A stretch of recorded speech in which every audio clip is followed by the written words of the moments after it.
Hey, what's up? And today I'm gonna do a review on a very new movie released on the same year, 2017, and it is Baby Driver. Yep. It stars a lot of big names from actors and actresses, including Ansel Elgort, Jon Hamm, Jamie Foxx, Kevin Spacey, and even Jon Bernthal.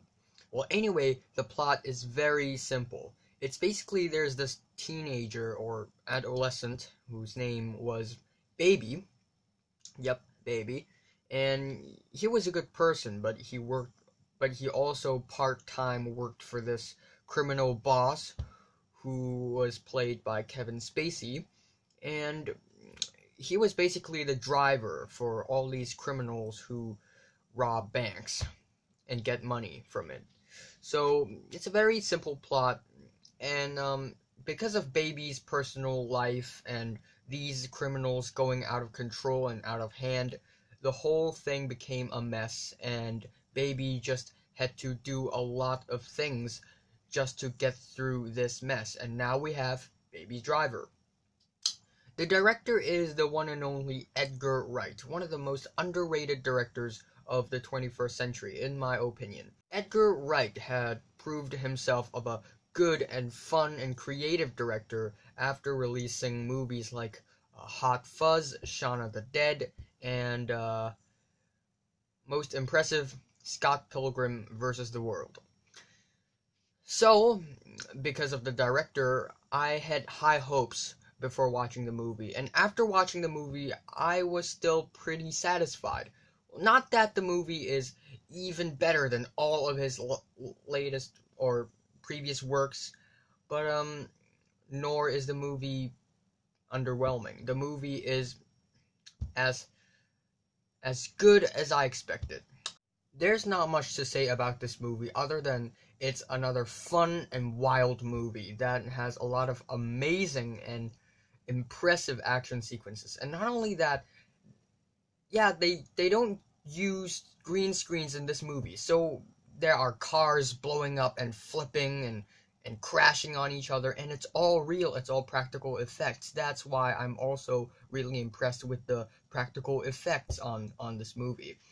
And that's also one of the reasons why the action sequences just feel so uplifting and upbeat and fun and entertaining.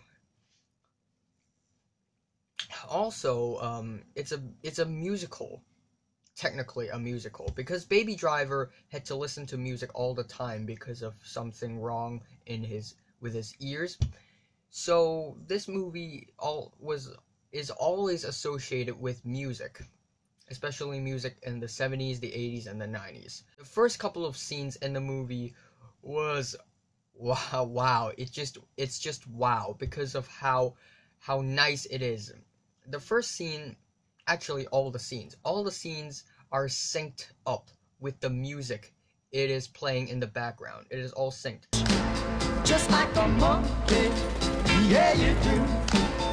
Real, how low can you go? For instance, when Jon Hamm was firing a gun, the gunshots are synced to the beats in the song. So that's really, really impressive. Props to the editing, the choreography, to the acting, to the musical choices. Damn, the musical choices. And what I also really like about this movie is that although it is a comedic movie, and it is funny when it is supposed to be funny, but it also gets dramatic when it really gets dramatic. So there are happy, funny, cool moments, light-hearted moments on this movie, but there are also some painful, some sad moments that are pretty tragic.